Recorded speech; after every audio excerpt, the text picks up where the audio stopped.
Meus irmãos, eu quero saudar a todos com a graça e a paz do Senhor e Salvador Jesus Cristo, a quem seja o louvor para sempre. Amém. Vamos abrir as nossas Bíblias no livro de Jeremias, no capítulo 31. Jeremias, capítulo 31. Nós vamos ler do versículo 1 a 6, mas o foco da minha exposição será especificamente o versículo 3, eu vou explorar de forma mais detalhada o versículo 3, Jeremias 31, de 1 a 6.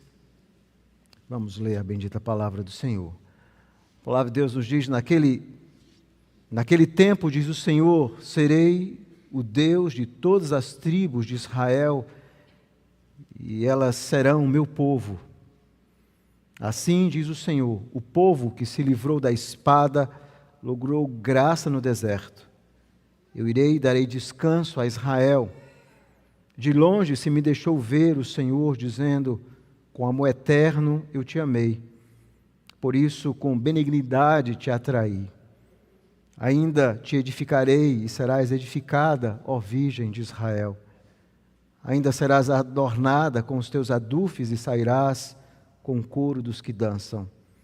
Ainda plantarás vinhas nos montes de Samaria, plantarão os plantadores e gozarão dos frutos, porque haverá um dia em que gritarão os atalaias na região montanhosa de Efraim: levantai-vos e subamos a Sião, ao Senhor nosso Deus. Vamos ler o versículo 3 novamente. De longe se me deixou ver o Senhor, dizendo: com amor eterno eu te amei, por isso, com benignidade te atraí. Amém, a palavra do Senhor. Vamos, nesse momento, orar e rogar a instrumentalidade do Espírito sobre a nossa vida, para que possamos entender a palavra do Senhor e aplicá-la em nossa vida. Oremos. Bendito Deus, nós somos muito gratos de estarmos aqui nessa noite, na presença do Senhor. Não apenas para te adorar, não apenas para reconhecer a tua grandeza, mas também para sermos impactados por essa adoração, para que possamos de fato sermos profundamente transformados em tudo aquilo que estamos fazendo. E a nossa oração é que o Senhor fale profundamente ao coração do seu povo nessa noite. Em nome de Jesus que nós oramos. Amém. Incerteza. Todos nós, quando chegamos no final de um ano e iniciamos um outro, todos nós, muitas vezes, temos o nosso coração marcado por incertezas. Como será? Será que nós enfrentaremos lutas? Será que nós enfrentaremos batalhas, provações? Ou serão menos provações? De fato, é muito comum o nosso coração ser agitado por essas incertezas. Mas essas incertezas são mais agudas quando elas são entrelaçadas pelas incertezas espirituais. E às vezes nós enfrentamos isso, essa falta de certeza. Em algum momento de nossas vidas, nós enfrentamos essa falta de certeza espiritual. Será que Deus realmente vai estar conosco? Será que o Senhor vai estar comigo diante das lutas e das aflições? E a certeza é uma coisa fundamental em nossa vida cristã, sobretudo a segurança da nossa fé, de uma fé salvadora. É muito importante o cristão ter uma base segura da sua fé. E obviamente essa base não pode ser nós mesmos. E talvez você esteja enfrentando, vai enfrentar ao longo desse ano essas incertezas. Talvez você enfrentará ou está enfrentando essas lutas no seu coração. Essa falta de certeza espiritual. Será que Deus vai estar comigo em momentos cruciais, sobretudo nessas transições de ano, onde nós começamos a refletir um pouco a respeito da nossa vida? É comum essas incertezas se tornarem mais agudas. Mas qual é a base da nossa certeza espiritual? Nesse texto, Deus oferece uma resposta didática sobre o problema da nossa segurança. Encontramos aqui uma apresentação maravilhosa, meus irmãos, da base da nossa certeza. E qual deve ser a base da nossa certeza? A base da nossa certeza só pode ser uma única coisa. O amor eterno de Deus. O amor eterno de Deus é o antídoto preeminente para a dúvida e todas as incertezas que afligem a nossa alma. O amor eterno de Deus por seu povo é o único antídoto para todas as incertezas do nosso coração. A nossa condição humana, ela nos leva a incertezas. Pela autopercepção da nossa própria inconstância, fracassos, pecados, fragilidades. E é exatamente nesses momentos de introspecção dolorosa que o crente precisa sair de si mesmo, erguer os olhos para Deus e fazer aquela pergunta que é tão fundamental. É possível que o Senhor ame um pecador como eu? Apesar das minhas fragilidades e incertezas, a resposta das Escrituras não é nós nos voltarmos para dentro de nós mesmos, mas olharmos em direção a Deus. E é exatamente isso que nós vamos aprender aqui. Jeremias nos ensina e ensina o seu povo a olhar e se voltar para Deus, para contemplar quem Deus é, e assim renovar toda a certeza do nosso coração. É possível que Deus ame um povo pecador como nós? E a resposta desse texto é sim, é possível. Não apenas é possível, essa é a única base que deve repousar o nosso coração. Então, antes de considerar esse texto, meus irmãos, vamos considerar primeiro o contexto onde ele está inserido. Esse texto que nós lemos está escrito no livro de Jeremias. E Jeremias foi um profeta que profetizou durante um dos períodos mais sombrios da história de Israel. Ele profetizou aproximadamente de 626 a.C. a 587 a.C. Por cerca de 40 anos, ele vai pregar incansavelmente, implacavelmente para um Israel rebelde, um Israel infiel que estava quebrando perversamente a aliança contra o seu Deus, sobretudo através da idolatria. Deus o chama para pregar para um povo que não quer ouvir. De alguma forma, ele tenta recusar, mas Deus o chama mesmo assim. E a mensagem de Jeremias era uma mensagem de julgamento iminente. O desastre estava chegando. A Babilônia estava se aproximando. O exílio aguardava o povo. E essa mensagem era uma mensagem que não deixava os governantes felizes. Nem o rei, nem os sacerdotes. Até porque eles haviam ou tinham essa compreensão de que nada destruiria Israel. Nós lemos hoje o Salmo 46 e vimos uma exposição do Salmo 46. Essa era uma certeza que todo judeu tinha. Israel é inabalável, a cidade nunca será destruída. Mas agora Deus levanta Jeremias e diz: a cidade será destruída. Esse momento de profunda hostilidade leva o profeta Jeremias a lamentar pelo seu próprio dia, maldito dia que eu nasci. A sua terrível missão era para pregar a um povo que não lhe ouviria.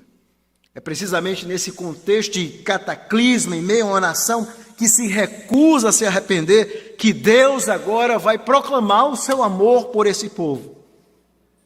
E o significado desse texto é muito profundo.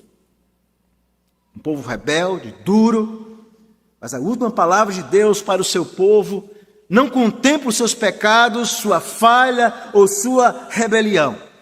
O que Deus promete aqui é fidelidade pactual. Deus não vai esquecer o seu povo. Deus ainda assim irá buscar Israel. Deus ainda assim irá chamar o seu povo. Agora vamos olhar o contexto do livro em geral. Em que parte do livro está o capítulo 31? O livro de Jeremias, ele tem 4 movimentos centrais.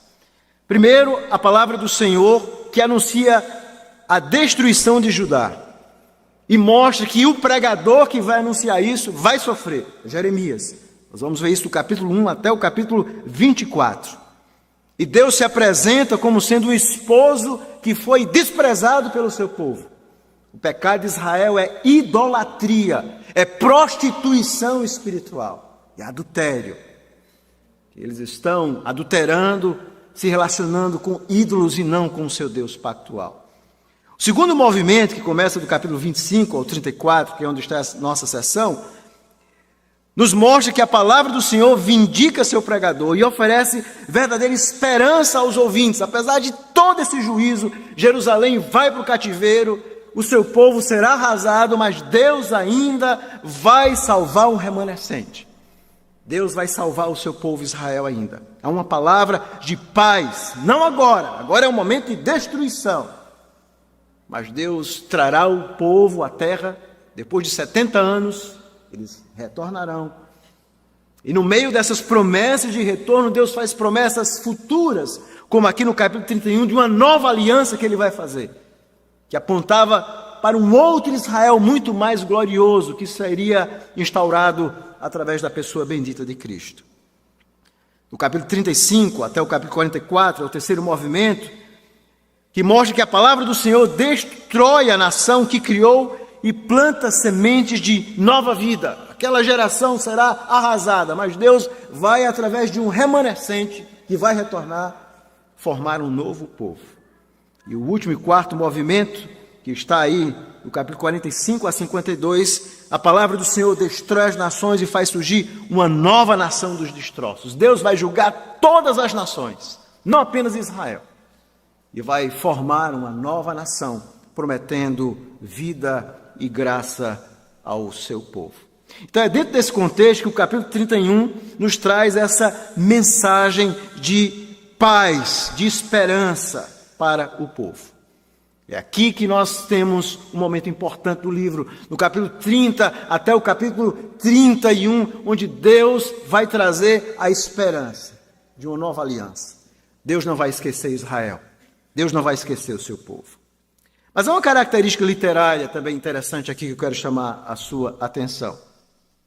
O livro de Jeremias, ele tem uma característica, sobretudo aqui no capítulo 30, no capítulo 31, uma característica poética e artística que realça o significado e poder desses capítulos.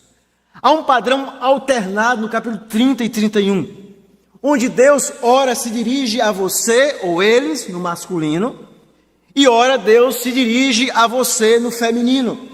Então há uma alternância aqui, do capítulo 30, do versículo 5 até 31, 22, onde ora Deus usa o masculino, se referindo a Israel no masculino, como por exemplo no capítulo 30, no versículo 5 a 11. Ora Deus se refere a Israel no feminino, no versículo 12 a 17, no capítulo 30. E aqui no capítulo 31, observe comigo, porque o capítulo 30, do versículo 18 até 31, Deus usa a forma masculina para se referir a Israel como sendo o meu povo. Mas do versículo 2 a 6, Deus vai usar o feminino. E assim vai, até o final do capítulo 31, versículo 22. E por que essa alternância? Ora, Deus está se dirigindo a Israel como se fosse um homem. Ora, Deus está se dirigindo a Israel como se fosse uma mulher. E por que isso é tão importante gramaticalmente? Porque reflete a forma como Israel vai ser tratado. Ora, Deus trata Israel como um pai trata o seu filho. Ora, Deus trata Israel como um marido trata a sua esposa. E é por isso que essas metáforas, elas são tão importantes. Israel era um filho que havia escolhido o caminho da rebelião e desobediência. Mas Deus ainda era o pai de Israel. Israel era como uma esposa adúltera que havia esquecido a Deus. Mas Deus ainda era o seu esposo. E é exatamente isso que nós encontramos aqui. No versículo 1, Deus trata Israel como sendo o seu pai, Israel meu filho. E no versículo 2 a 6, Deus trata Israel como a sua esposa, como a sua noiva. E em meio àquela geração terrível, Deus ainda chama no versículo 4 Israel de virgem. A virgem de Israel. O Israel adúltero seria restaurado por Deus. Israel, que era uma esposa que havia sido extremamente infiel, e um filho rebelde, seriam restaurados por Deus. E através exatamente desse contexto, que Deus vai mostrar o seu amor, usando aqui no capítulo 30 e 31 várias metáforas dinâmicas. Deus diz que ama Israel como um pai. Deus ama como um esposo amante que corteja a sua noiva. Deus ama Israel como um pastor que zela pelo seu rebanho. Deus ama Israel como uma mãe que lamenta pela perda dos seus filhos. Nós vamos ver aqui no versículo 15, quando há a ideia de Raquel chorando pelos seus filhos. Deus ama aquele povo apesar do seu pecado. Agora vamos nos concentrar no versículo 1 a 6. Então, no versículo 1, masculino, de 2 a 6, Deus usa a ideia do feminino. Qual a ideia central, então, aqui desse texto? Aqui nós vemos, meus irmãos, Deus cortejando como esposo. Primeiro, no versículo 1, Deus trata Israel como um filho, e no versículo 2 a 6, Deus corteja como um esposo amante. Essa é a metáfora poderosa aqui.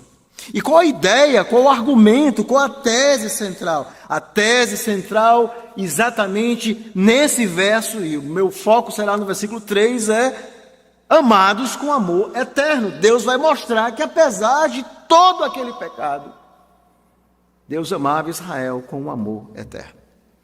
E esse será o tema do sermão nessa noite. Amados com amor eterno. E há 3 coisas que o versículo 3 nos ensina. Primeiro, quem são os destinatários desse amor? E Deus vai dizer que é o remanescente fiel, não é todo Israel, mas o remanescente fiel, o povo que Deus vai chamar dentro do Israel visível. Qual a causa do amor de Deus? É a sua soberana vontade. Aqui nós vamos encontrar a causa do amor. Deus diz, eu amo, eu te amei com amor eterno. E a causa é a soberana vontade de Deus. Em terceiro lugar, a dimensão do amor. Quando Deus diz o seguinte, por isso, com benignidade te atraí. Aqui nós vemos a dimensão do amor de Deus, que é o amor pactual eterno. Então eu vou repetir para aqueles que quiserem notar, amados com amor eterno. Os destinatários do amor, que é o remanescente fiel, a causa do amor, que é a soberana vontade de Deus, e a dimensão do amor, esse amor pactual eterno de Deus. Vamos nos concentrar, em primeiro lugar, os destinatários do amor, o remanescente fiel. Nós nunca devemos esquecer que, ainda que Deus tenha escolhido a nação de Israel para ser o seu povo, e através desse povo Deus mostrar a sua graça e ser o povo onde a linhagem da graça culminaria com a vinda de Cristo, como Paulo vai dizer, nem todos em Israel eram de fato israelitas. E é por isso que Deus vai, por um lado, tratar aquela nação, mostrando o seu pecado, trazendo juízo conforme a promessa que ele havia feito. Deus sempre prometeu a Israel, lá em Deuteronômio 28, que quando o povo pecasse, se eles se rebelassem, se eles fossem idólatras, Deus traria juízo, Deus traria nações para destruir a nação. E Deus fez isso. Então, o fato de Deus ter levado Israel ao exílio, ele estava cumprindo a sua aliança, ele é o Deus pactual. Mas no meio daquela igreja, vamos usar essa expressão, visível que era Israel, a nação de Israel, existia a verdadeira igreja invisível, aqueles que eram o remanescente fiel. E é exatamente isso aqui que Deus está trazendo, essa mensagem de amor para esse remanescente fiel. Vamos olhar primeiro a promessa, como é que o texto começa. Naquele tempo, diz o Senhor, versículo 1, serei o Deus de todas as tribos de Israel e elas serão o meu povo. Deus aqui faz uma promessa, ele seria o Deus das tribos de Israel. Isso aqui é impressionante, por quê? Porque nesse momento, todo o reino do norte havia sido destruído. Não existia mais as tribos. Existia apenas Benjamim e Judá, que seriam levados para o exílio. Mas Deus o tempo inteiro está se referindo aqui a Efraim, está se referindo ao reino do norte, um reino que havia sido levado ao cativeiro pelos assírios. Não existia mais. Mas Deus está fazendo uma promessa de restauração do seu povo. O reino do norte e o reino do sul, eles ainda voltariam para adorar a Deus.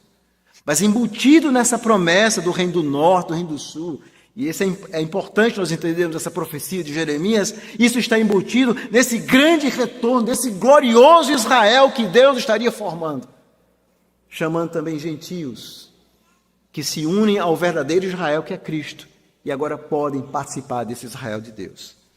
E Deus então começa a se revelar ao seu povo. Deus diz: eu serei o Deus de todas as tribos, eles serão o meu povo. Isso é impressionante, porque apesar de toda a rebelião daquele povo, Deus ainda diz que eles serão o seu povo. Deus faz uma promessa gloriosa: Israel é meu povo. Eu não esquecerei eles para sempre. Eu ainda vou buscá-los. E após essa promessa, nós temos ainda no versículo 2 uma revelação que diz: de longe, assim diz o Senhor, o povo que se livrou da espada logrou graça no deserto. Eu irei e darei descanso a Israel. Esse texto, versículo 2 e 3, ele é difícil de traduzir, há várias traduções possíveis, como essa que nós encontramos na Ara, mas a ideia é muito clara. A ideia é que o povo que se livrou da espada logrou graça no deserto. Isso faz lembrar que, de alguma forma, o exílio era uma espécie de deserto para Israel. E Deus agora estava, mais uma vez, mostrando graça. Estava chamando Israel, ia buscar Israel, ia trazer Israel do exílio. Eles iam para o exílio, mas Deus mostraria graça ao seu povo novamente. E o Senhor, então, continua: de longe se me deixou ver o Senhor dizendo. Ou seja, de alguma forma, e esse é um texto também que é traduzido de várias formas, mas eu creio que a ideia, por exemplo, a NVI conecta o versículo 2 e 3, mas eu creio que a ideia aqui da Ara capta muito bem a ideia do texto, porque a ideia é de um Deus que está de longe, e de repente Israel vê e percebe Deus. E Deus então, como um esposo distante, grita para Israel, e Deus então diz a Israel o seguinte: com amor eterno eu te amei, com benignidade te atraí. Essa é uma metáfora poderosa. Israel ainda vai ver o Senhor, vai contemplar o Senhor. Deus vai se mostrar a Israel. Mas a quem Deus, de fato, se dirige nessa promessa extraordinária? O texto especifica que ele não está se referindo à nação de Israel como um todo, mas o remanescente fiel. Isso fica muito claro no versículo 7, quando diz o seguinte: porque assim diz o Senhor: cantai com alegria a Jacó, exultai por causa da cabeça das nações, proclamai, cantai louvores, dizei: salva, Senhor, o teu povo, o restante de Israel. E essa era a mesma mensagem que Deus havia anunciado lá em Jeremias capítulo 6, onde Deus diz de forma muito clara, lá em Isaías capítulo 6, que quando Isaías pregasse, o povo não ia ouvir, Deus ia trazer exílio, mas restaria um toco. Se você voltar um pouco para Isaías capítulo 6, você vai encontrar exatamente essa mensagem maravilhosa do remanescente. Ou seja, no meio daquela nação que é eleita Israel para ser o povo de Deus, existia e sempre existirá os verdadeiros eleitos de Deus. No meio da igreja visível, existem os verdadeiros eleitos de Deus. Aqueles que fazem parte da igreja invisível. No capítulo 6, no versículo 13, Deus faz essa promessa: mas se ainda ficar a 10ª parte dela, tornará-se destruída, como terebinto e como orvalho, dos quais, depois de derribado, fica ainda o toco, assim a santa semente é o seu toco. Deus então traria juízo para Israel, mas haveria um toco, ou seja, quando você corta uma árvore, existe um toco, existe uma semente santa. Essa mensagem que Deus está trazendo aqui é para o remanescente fiel. E essa ideia do remanescente fiel é muito importante ao longo de toda a Escritura Sagrada. Por exemplo, em Gênesis capítulo 45, se você voltar um pouco comigo, no versículo 7, nós vemos essa mesma expressão que aparece aqui, quando José se dá a conhecer aos seus irmãos. E no versículo 7 ele diz o seguinte, Gênesis 45, 7: Deus me enviou adiante de vós para conservar o remanescente na terra, e para vos preservar a vida como um grande livramento. Ou seja, o tempo inteiro na história da salvação, dentro desse Israel étnico, Deus tem um remanescente fiel. Aqueles que foram eleitos pela graça de Deus. Essa mesma mensagem é pregada pelo apóstolo Paulo. Agora vá comigo em Romanos, no capítulo 9, onde Paulo vai falar exatamente a respeito desse remanescente fiel. Ele diz o seguinte, Romanos capítulo 9, quando Paulo trata a respeito desse remanescente. A partir do versículo 6, Paulo diz assim: não pensemos que a palavra de Deus haja falhado, porque nem todos os de Israel são de fato israelitas, nem por serem descendentes de Abraão são todos seus filhos, mas em Isaque será chamada a tua descendência. Isto é, estes filhos de Deus não são propriamente os da carne, mas devem ser considerados como descendência os filhos da promessa. Porque a palavra da promessa é esta: por esse tempo virei a Sara e terá um filho. E não somente ela, mas também Rebeca, ao conceber de um só Isaque, nosso pai. E ainda não eram gêmeos nascidos, nem tinham praticado bem ou mal. Mais velho será servo do mais moço, como está escrito: amei Jacó, porém me aborreci de Esaú. É bom lembrar que Esaú era também israelita, era descendente. Obviamente Israel será chamado depois de Jacó, mas ele era descendente de Abraão. Então nem todos os descendentes de Abraão, é isso que Paulo está explicando, eram de fato eleitos. A eleição de Deus não tem a ver com o fato de que Deus sabia que alguém ia crer. O texto diz que eles não eram nem nascidos ainda.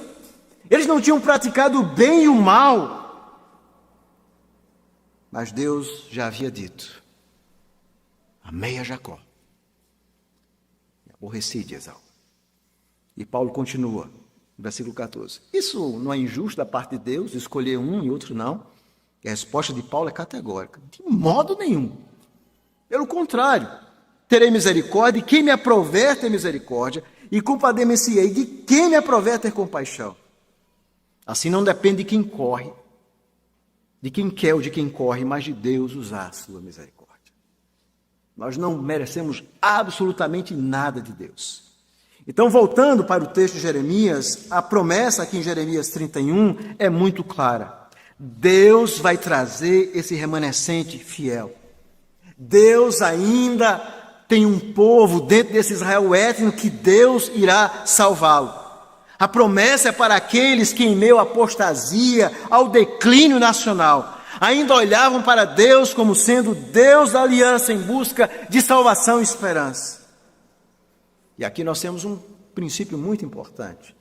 O privilégio da aliança, ou seja, o fato de você estar dentro de uma aliança visível, isso é importante para aqueles que são batizados, aqueles que os filhos recebem a marca pactual e crescem na igreja. O privilégio da aliança deve ser unido a uma fé na aliança, fé no Deus da aliança. O pertencer a uma igreja visível, ao povo de Deus visível, não é garantia de salvação.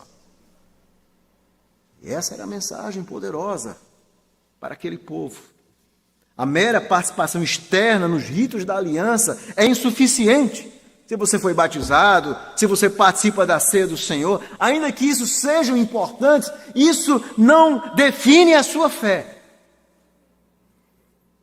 Na verdade, como Deus exorta em Deuteronômio, o sinal externo precisa corresponder a uma realidade interna. E o tempo inteiro Deus está dizendo a Israel: circundem o coração. Muitos achavam que por terem sido circuncidados, como muitas pessoas vão à igreja evangélica, se batizam e acham que naturalmente são salvos por isso.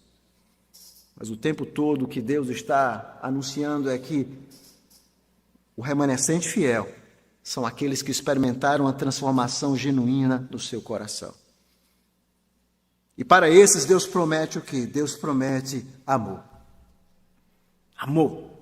Deus é aquele que, como esposo, se aproxima dos seus eleitos, do seu povo. E se você é um cristão verdadeiro, você pode experimentar a certeza da sua salvação, não baseado no que você fez, mas nessa eleição gloriosa. E Deus então diz a esse povo: eu te amei. eu te amei. Todo eleito, ele pode experimentar a graça do amor de Deus. Como é que nós sabemos se nós somos de fato eleitos ou não? Como é que eu sei que Deus me escolheu antes da fundação do mundo? Paulo diz isso, que Deus antes da fundação do mundo nos predestinou para sermos filhos. E o apóstolo Paulo, de alguma forma, responde isso em Romanos. Mais uma vez, se nós voltarmos para Romanos, no capítulo 8, ele responde de forma gloriosa isso no versículo 29 e 30, quando ele diz assim: porquanto aos que de antemão conheceu, também os predestinou para serem conformes à imagem de seu Filho, a fim de que ele seja o primogênito entre muitos irmãos. Paulo vai dizer a mesma coisa que ele diz lá na sua carta aos Efésios. Deus não apenas elege um povo, Deus, nessa eleição, ele tem um propósito, e a predestinação aponta para o propósito da eleição. Qual é o grande propósito de Deus? Que Cristo seja o irmão mais velho de um povo, que nós sejamos adotados. É por isso que Deus nos predestina, antes da fundação do mundo, para que eu e você, se você é um crente verdadeiro, participe desse povo. E agora Paulo diz no versículo 30, aos que predestinou, a esses chamou. Aos que chamou, a esses também justificou. E aos que justificou, a esses também glorificou. Ou seja, todos aqueles que creem, ele vai dizer no capítulo 10, todos aqueles que confessam, Senhor, que experimentam esse chamamento, essa obra de transformação do Espírito, eles podem ter a certeza de que Deus também, pela sua bondade e misericórdia, os chamou antes da fundação do mundo. Deus diz: eu amei vocês com amor eterno. E essa é uma mensagem poderosa para o seu povo. É uma mensagem poderosa para nós, em meio a tantas incertezas da vida. A única certeza que nós temos é que Deus nos amou. E qual foi a causa desse amor? Observe que o texto diz que Deus nos amou com amor eterno. A causa foi a soberana vontade de Deus. A pergunta é: por que Deus amou Israel e não amou outras nações? Por que Deus fez um plano de salvação para Israel e não fez para outras nações? Por que no tabernáculo o sacrifício só servia para Israel e não para as outras nações? Muitas pessoas dizem que tem problema com a doutrina da eleição, então você tem problema com a Bíblia inteira. Porque a Bíblia é a história da eleição. Aí dos caldeus existiam muitas pessoas, Deus escolheu uma, Abraão. E por quê? E Deus vai dizer isso em Deuteronômio, abra sua Bíblia, no capítulo 7, versículos 6 e 8, onde Deus vai dizer porque ele amou Israel. Capítulo 7, Deuteronômio, versículos 6 e 8, diz assim: porque tu és povo santo ao Senhor. Deuteronômio 7, 6 e 7. O Senhor teu Deus te escolheu para que lhes fosse o seu próprio povo, de todos os povos que há sobre a terra. Não vos teve o Senhor afeição, nem vos escolheu, porque fosseis mais numerosos do que qual outro povo, porque eres o menor de todos os povos, mas porque o Senhor vos amava, e para guardar o juramento que fizera a vossos pais, o Senhor vos tirou com mão poderosa e vos resgatou da casa da servidão, do poder de Faraó e do Egito. Por que Deus nos escolheu? A única razão é o amor de Deus. E a razão desse amor não reside em mérito, em valor, em justiça prevista. Deus sabe exatamente o que você e eu, nós somos. Ele não nos amou porque previu que nós corresponderíamos ou seríamos dignos do seu amor. Ele amou o que ele quis amar. E isso é maravilhoso, porque no capítulo 8, versículo 3 de Jeremias, Deus chama aquele povo de um povo maligno. Mas esse povo que é maligno, no meio desse povo maligno, desse povo do mal, um povo que havia se rebelado, Deus não esquece daquele povo e ainda vai restaurá-lo para, através desse povo, dentro desse Israel étnico, salvar um remanescente fiel. Por que Deus amou Israel? A resposta é simples. Porque Deus os criou como povo. Foi porque Deus quis fazer.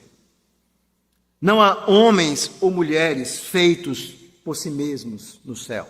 Nós não nos tornamos crentes porque nós queremos, porque nós achamos que em algum momento da nossa vida Deus vai ver a nossa fé e vai responder ao nosso chamado. Há muitas pessoas que acreditam nisso. Não, Deus sabia que você ia crer, então Deus te escolheu antes da fundação do mundo. Então a salvação seria por obra, seria por um mérito seu. A sua fé e a sua salvação seria meritória. Deus ia te escolher porque Deus sabia que você teria salvação. Isso seria um desastre. Isso não tem graça. Não há graça, não há amor. Se é graça, não tem mérito. Isso nos faz pensar em nós mesmos. Frutos do amor gracioso de Deus. Por que Deus me amou e me ama? Essa é uma pergunta. Talvez quando nós chegarmos no céu, nós podemos perguntar isso ao Senhor. Por que tanto amor por mim? Por que é que o Senhor nunca esqueceu de mim? Porque apesar de todas as vezes, nós muitas vezes pecarmos contra o Senhor e não sermos fiéis sempre, por que o Senhor nos ama tanto assim? Porque o Senhor nunca nos abandonou. Porque o Senhor nunca disse, chega. Não é assim que acontece com muitos homens e mulheres que são traídos e chega um momento, eles assim, chega. Não quero mais. Mas apesar da adúltera Israel, Deus ainda continuou amando aquele povo. Deus ainda continuou cuidando daquele povo. E por quê? Talvez a resposta de Deus, se nós fizéssemos essa pergunta, é porque me agradou fazê-lo. Porque eu quis te amar. Antes da fundação do mundo. Antes de você nascer. Antes de saber o que você se tornaria. Eu te amei. Isso é graça, irmãos. É por isso que a obra da salvação, ela só tem sentido se for graça do começo, do meio até o fim. É por isso que esse evangelho que diz que o homem perde a salvação, isso é um desastre. Porque de alguma forma é você que escolhe, e de alguma forma você está tornando o sacrifício de Cristo em vão, inútil. É como se Cristo derramasse o seu sangue e não tivesse nenhum valor. É como se o sangue de Cristo fosse inútil. Mas a obra da salvação é perfeita. Aquele Deus que elege um povo antes da fundação do mundo e os predestina para serem filhos, é o Deus que ao longo da história vai chamando esse povo. E no meio desse Israel e dessa igreja visível hoje existe o remanescente fiel, que só Deus sabe, só Deus conhece. Mas apesar de só existir um remanescente fiel, Deus precisa amar a igreja de forma pactual e coletiva, mesmo sabendo que nem todos o servem.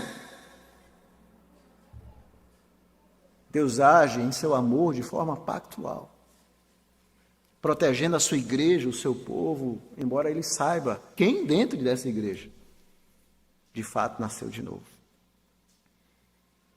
E a dimensão do amor de Deus é muito clara. O amor de Deus, Jeremias diz, é eterno.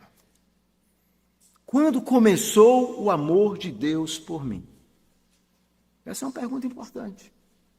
Foi no dia que eu conheci o Evangelho?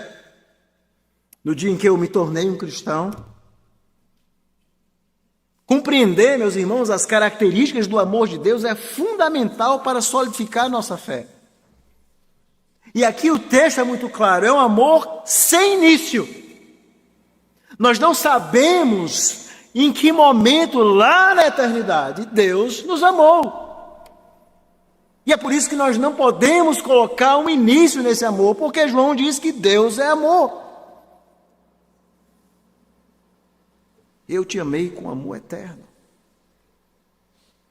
Gerhard Voss, comentando esse texto, ele diz o seguinte, tentando capturar essa verdade, ele diz: a razão pela qual ele nunca deixará de te amar é porque ele nunca começou. Porque nós nunca podemos voltar na eternidade e sabemos o ponto onde Deus começou. Assim como Deus é eterno, seus atributos estão interrelacionados com Deus, e um dos atributos eternos de Deus é o amor. E Ele então decidiu amar você e a mim, antes de nós existirmos. Antes de nós pensarmos, antes dos nossos pais pensarem em nós, Deus já havia amado Israel. Antes de Abraão.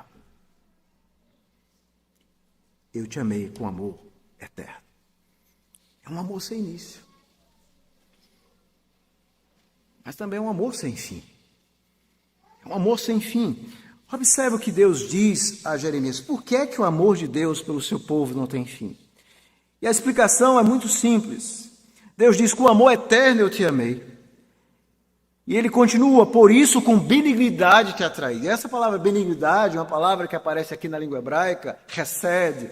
É uma palavra muito importante no Antigo Testamento. Porque a hesed, algumas vezes é traduzido por benignidade, amor, bondade. Os nossos tradutores usam várias palavras.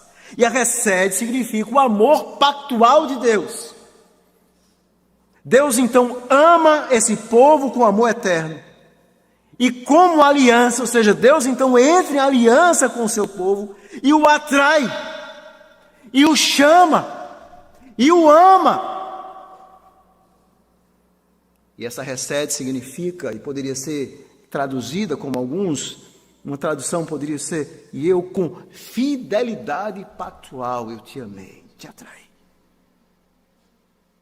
Deus está prometendo não apenas que Ele vai amar, um amor, em certo sentido, na nossa mente, sem começo, sem início, mas um amor também sem fim. Por quê? Porque Deus promete que vai ser fiel a esse amor para sempre. A hesed significa isso. É aquela fidelidade de Deus para sempre. A razão pela qual Deus nunca nos deixa de amar é porque Deus é amor. É porque Deus é a fonte do Evangelho e não o seu resultado. Isso é uma verdade muito importante que nós temos que aprender. João 3,16 diz que Deus amou o mundo de tal maneira que deu o seu Filho unigênito. Cristo não veio para conquistar o amor do Pai para nós. Ele veio como dádiva do amor do Pai. É porque Deus amou um povo antes da fundação do mundo que Ele dá o seu Filho. Para que o seu Filho, então, resgate um povo para si. Isso é uma licença para pecar, e significa que os eleitos podem pecar. Paulo vai responder em Romanos 6, diz: de maneira nenhuma. Como nós vamos viver no pecado, se nós formos unidos a Cristo? A compreensão de ser amado por um amor eterno não gera complacência, mas gratidão e um desejo de santidade. Um eleito exclama como José: como eu cometeria tamanha maldade e pecaria contra o meu Deus? Nossos pecados e falhas, de alguma forma, nos privam, na nossa perspectiva, do amor, da comunhão com Deus. Mas nunca desse amor pactual que nunca vai acabar.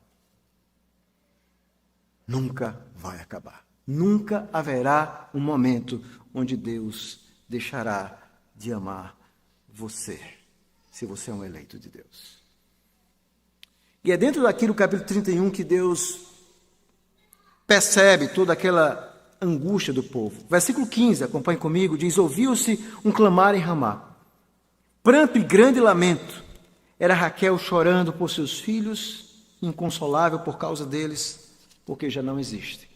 É bom lembrar que um dos filhos de Raquel era Benjamim.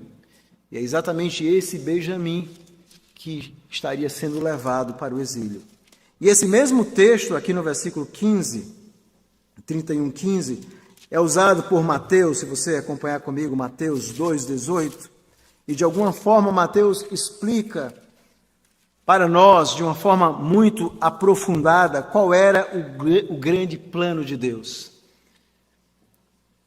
Se você voltar aí para Mateus, por favor, no capítulo 2, vamos dar uma olhada em Mateus, porque ele diz o seguinte: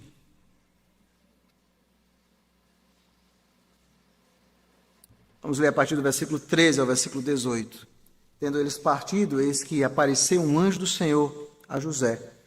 Em sonho diz: dispõe-te, toma o menino e a sua mãe, foge para o Egito e permanece lá até que eu te avise, porque Herodes há de procurar o menino para o matar.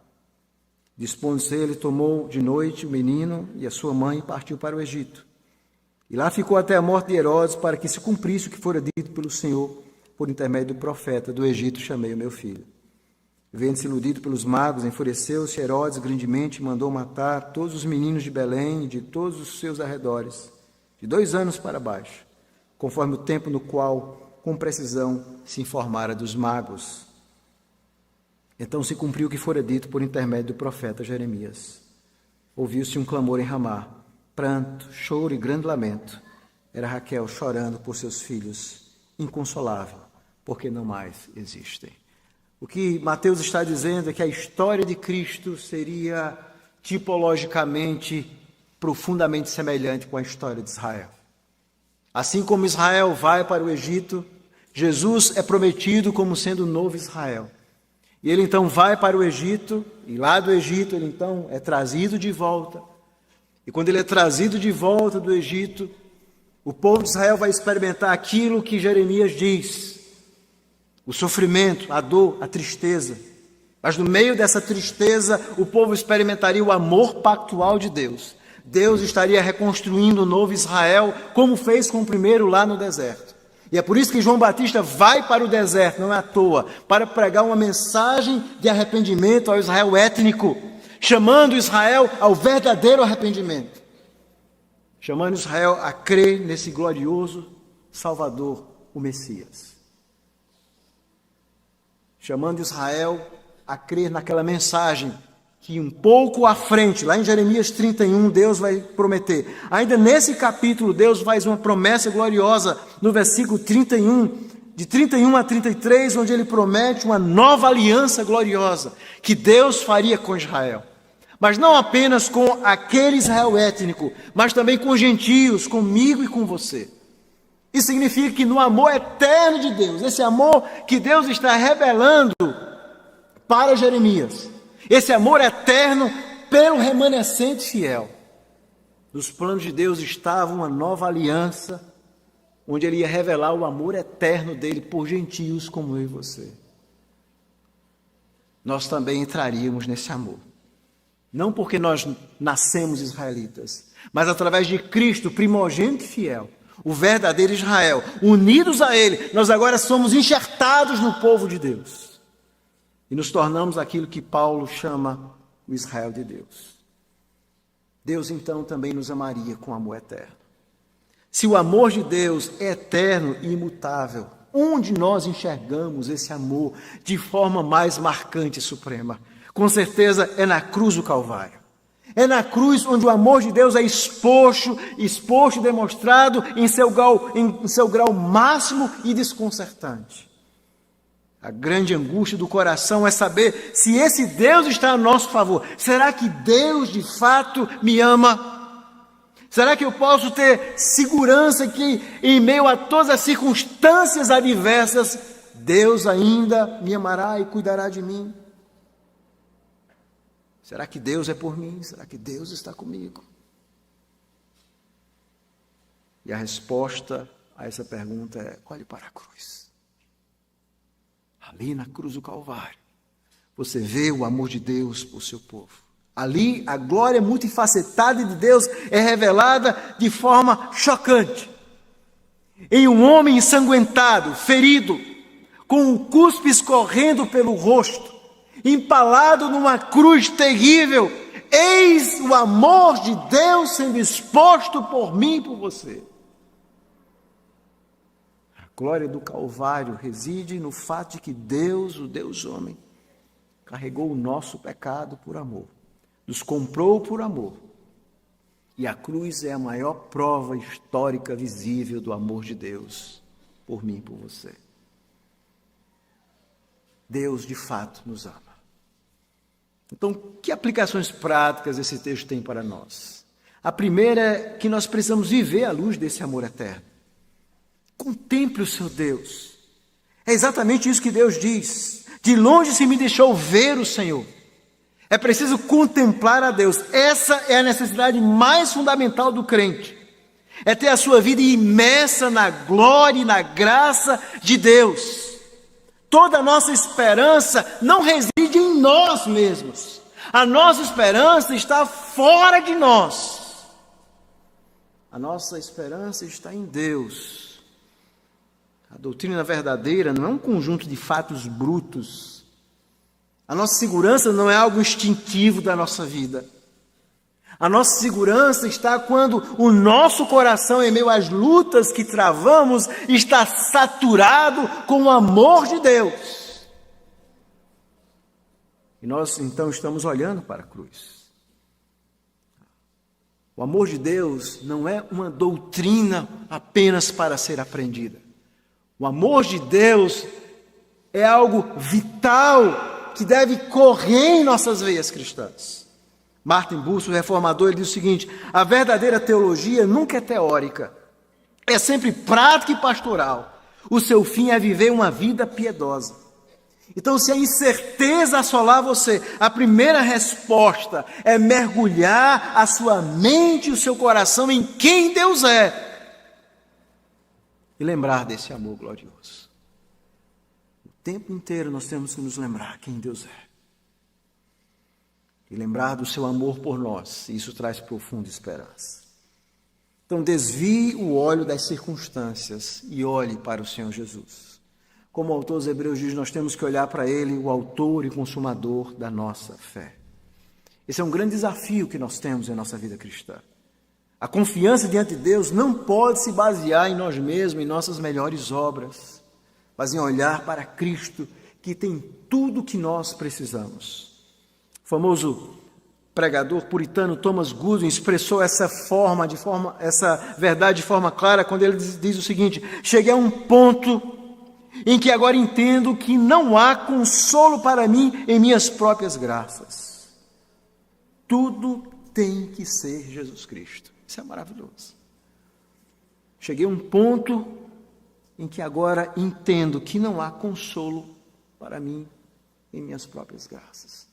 Tudo tem que ser Jesus Cristo. Enquanto Jesus não é o único consolo e esperança na vida e na morte, enquanto nós não repousamos o nosso coração nele, nosso coração estará sempre inquieto. O lema é muito claro. A vida do cristão tem uma mensagem muito simples: nada em minhas mãos. Nós não temos nada em nossas mãos. Nada. Nada em minhas mãos eu trago. Simplesmente a tua cruz me agarro. Essa é a nossa esperança, irmãos. A nossa esperança nesse ano não está em se ele será melhor ou será pior, se nós vamos adoecer, se nós vamos morrer, se vamos perder um ente querido. A nossa esperança está em que Deus vai nos amar e esse amor por você e por mim não vai mudar 1 milímetro. E esse amor é um amor pactual e cuidador. Nós somos chamados, então, a retribuir aquele amor, a esse amor. Eu e você. A melhor forma de viver esse novo ano que nós vamos começar, a partir dessa semana, aliás, que começa hoje, é retribuirmos esse amor. E John Owen dizia uma coisa interessante: nada melhor do que retribuir esse amor, do que dizer diariamente a Deus: eu te amo. Devemos dizer a Deus o quanto o amamos e dizer com frequência. Mas não apenas dizer, mostrar esse amor em nossa vida. Nós nunca podemos duvidar do amor de Deus. E esse amor de Deus por nós é um amor que deve ser um amor experimental. A base para a certeza da nossa vida não é conhecer a doutrina do amor, é ser transformado pelo amor. Gostar de algo é diferente de experimentar. E essas grandes doutrinas do Evangelho, elas não existem para serem contempladas apenas, irmãos, mas experimentadas, confessadas, saboreadas. Nós temos que ter isso em nosso coração. Esse mesmo John Owen, ele diz o seguinte: que benefício pode haver para mim se eu puder provar que Cristo é Deus, mas não tiver nenhum senso de doçura em minha alma, de que Ele é um Deus em aliança salvadora comigo? O que significa vir para a igreja e cantar a Deus e orar a Deus se você não experimenta esse amor de Deus, esse amor pactual, um Deus que entrou em aliança com você, um Deus que é fiel? E essa recebe, esse amor pactual nunca vai mudar. E a conclusão, irmãos, dessa mensagem é simples. Qual a base da segurança inabalável do nosso coração? É o amor de Deus. A verdadeira e duradoura certeza da vida cristã não é encontrada em nossa performance, nem mesmo em nossos sentimentos.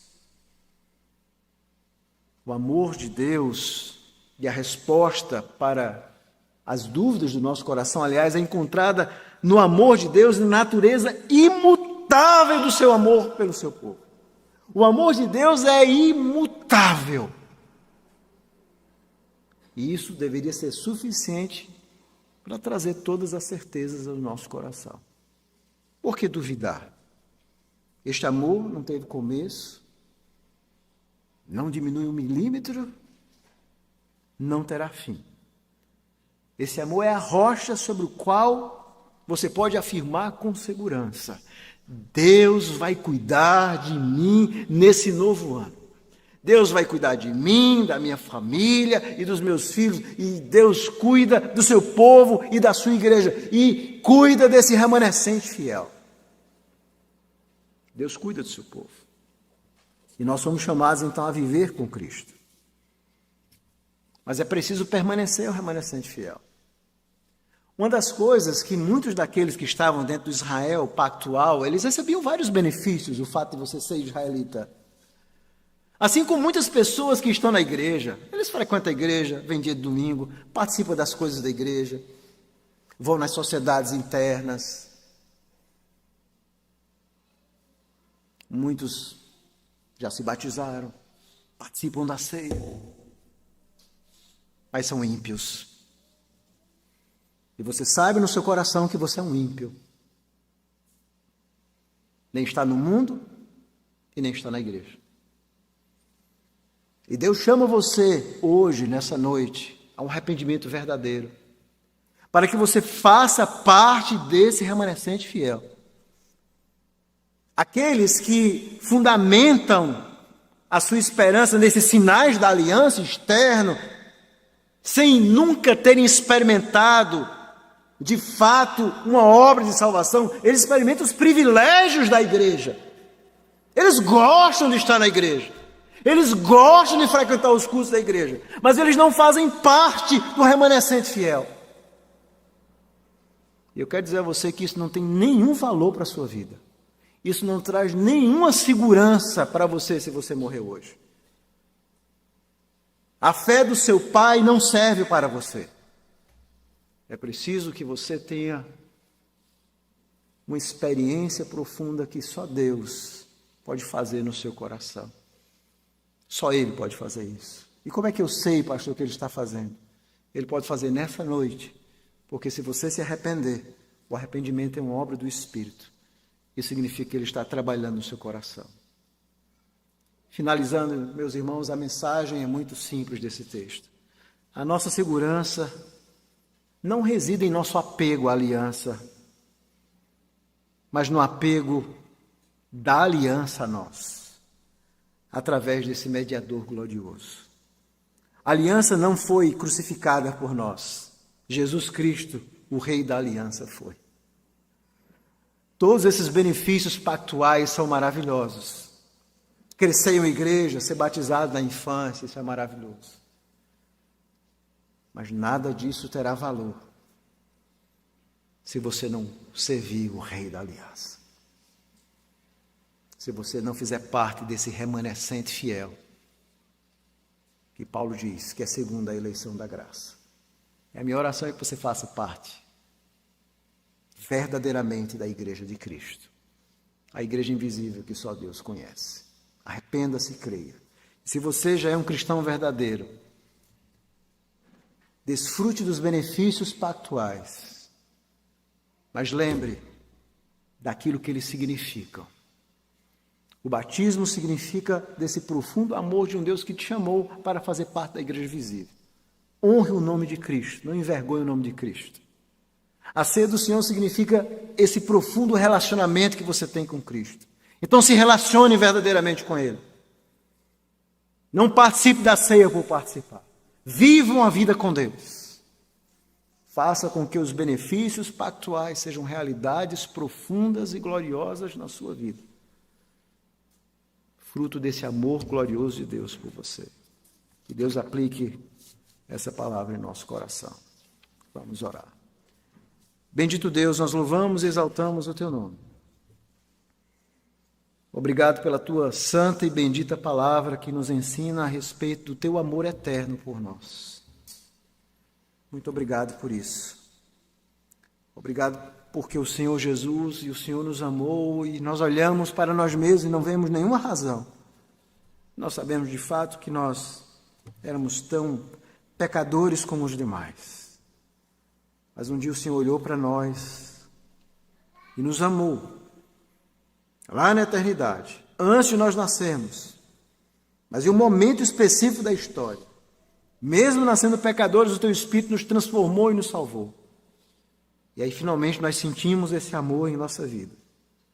E nós fomos, como Paulo diz, selados pelo Espírito Santo da promessa, até o resgate dessa propriedade. E nada poderá nos separar do amor de Deus que está em Cristo, como diz o apóstolo. E lembrando das palavras doces do Senhor Jesus, as ovelhas que meu Pai me deu, ninguém pode arrebatá-las de minha mão. Muito obrigado por esse amor inexplicável, eterno, constante. Que o Senhor nos ajude a olhar para esse amor e responder esse amor em cada momento da nossa vida. Essa é a nossa oração em nome de Jesus. Amém.